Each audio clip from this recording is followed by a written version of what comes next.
dari Opa Arthur di Pulau Sumatera. Kuasa apa yang ada pada tulang-tulang Nabi Elisa yang telah meninggal bisa menghidupkan orang mati? Terdapat dalam 2 Raja-Raja 13 ayat 20 dan 21. Bukankah orang mati tidak tahu apa-apa?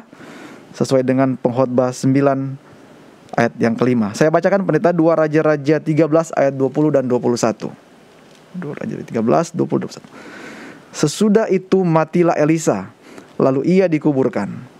Adapun gerombolan Moab sering memasuki negeri itu pada pergantian tahun. Pada suatu kali, orang sedang menguburkan mayat.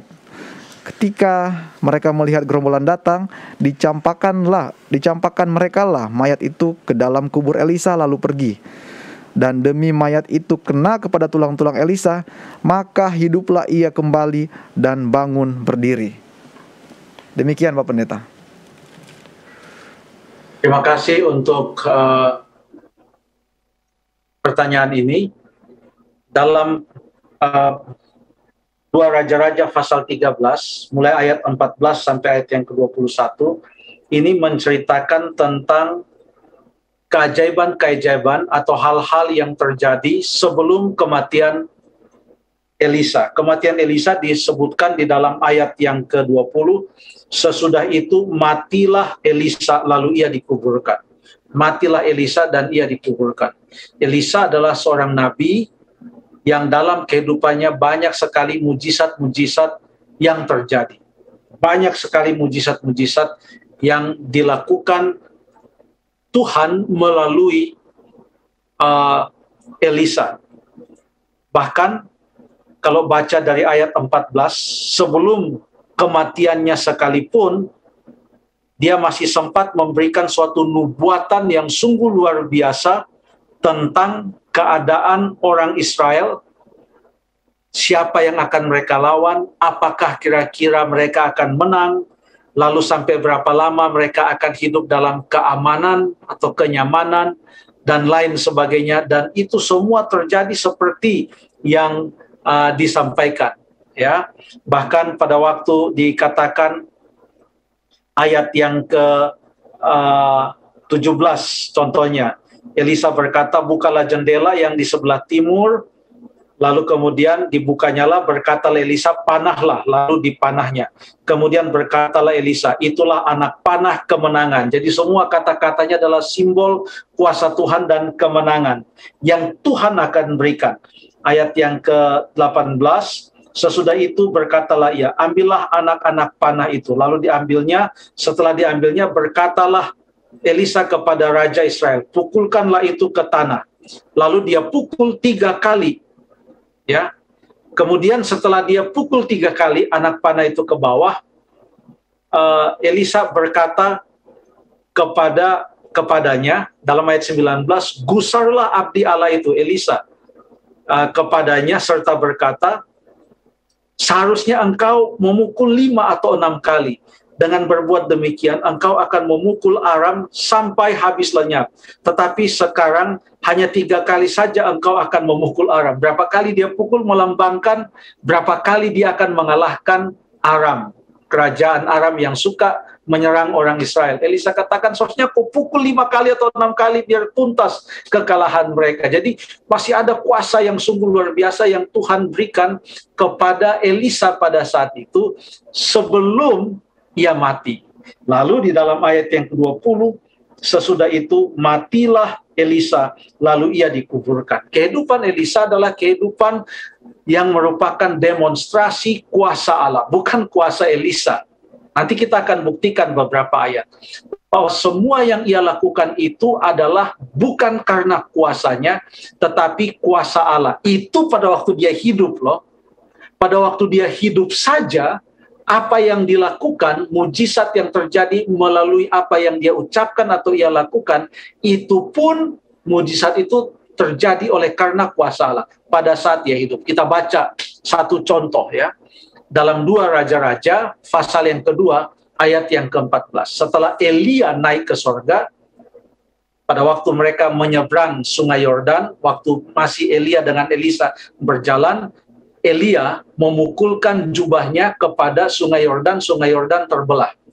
Lalu jubahnya itu pada waktu Elia naik ke sorga, kata cerita dalam 2 Raja-Raja pasal yang kedua, jubahnya itu ia berikan kepada Elisa. Sekarang Elisa setelah Elia naik ke sorga, Elisa akan menyeberangi kembali sungai Yordan, kembali ke sekolah nabi-nabi itu.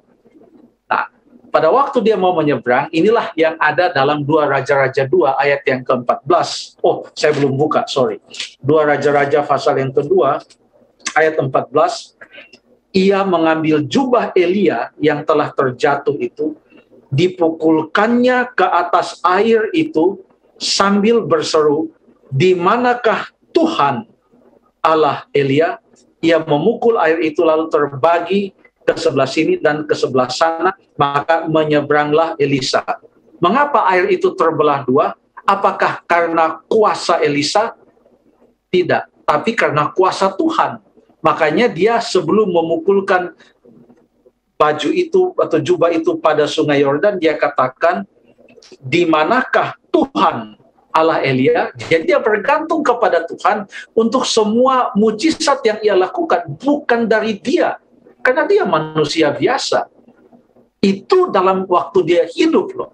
Pada waktu dia masih bisa berkata-kata, bisa mengangkat tangannya, bisa berjalan atau bisa berlari. Itu waktu dia masih hidup. Mungkin contoh yang lain lagi, kalau boleh kita baca ayat yang ke-21, pada waktu ia menyehatkan air yang ada di Yeriko, ayat 21, kemudian pergilah ia ke mata air mereka dan melemparkan garam itu di dalamnya serta berkata, "Beginilah firman Tuhan, telah Tuhan di sana, ku sehatkan air ini." Siapa yang menyehatkan air itu? Bukan Elisa, tapi Tuhan. Itu waktu Elisa masih hidup. Tuhan yang bekerja melalui dia. Kuasanya bukan kuasa Elisa, tapi kuasa Tuhan. Yang Tuhan izinkan terjadi melalui ucapan dan perbuatan Elisa. Mungkin contoh yang lain lagi lah. Mujizat yang lain lagi, karena Elisa banyak membuat mujizat. Kita buka di dalam 2 Raja-Raja pasal yang ke-4. Ceritanya cukup panjang tentang perempuan Sunem dan anaknya. Tadinya ia tidak punya anak, lalu Elisa mengatakan, "Tahun depan seperti ini engkau punya anak." Lalu betul ia mempunyai anak, anaknya bertambah besar. Lalu kemudian pada waktu anaknya bertambah besar, dalam ayat ke-18, setelah anak itu menjadi besar, pada suatu hari keluarlah ia mendapatkan ayahnya di antara penyabit-penyabit gandum. Ayat 19, tiba-tiba menjeritlah ia kepadanya, "Aduh kepalaku, aduh kepalaku." Lalu kata ayahnya kepada seorang bujang, "Angkatlah dia dan bawalah dia kepada ibunya." Ayat 21, diangkatnyalah dia, dibawanya pulang kepada ibunya. Duduklah dia di pangkuan ibunya sampai tengah hari, tetapi sesudah itu matilah ia. Jadi anak itu menurut cerita ini mati. Anak itu meninggal dunia. Lalu ibu ini mengingat akan abdi Allah itu, yaitu Elisa. Lalu ia datang kepada Elisa. Setelah itu apa yang terjadi? Coba kita baca, anak itu sudah mati ya. Kita baca dalam 2 Raja-Raja pasal yang ke-4 ayat 31 sampai 34. Adapun Gehasi telah berjalan mendahului mereka untuk mengikuti perempuan Sunem itu pergi ke rumahnya, karena di sanalah anaknya itu yang sudah meninggal. Gehasi telah berjalan mendahului mereka dan telah menaruh tongkat di atas anak itu, tetapi tidak ada suara dan tidak ada tanda hidup. Jadi sudah diverifikasi anak itu memang sudah meninggal dunia.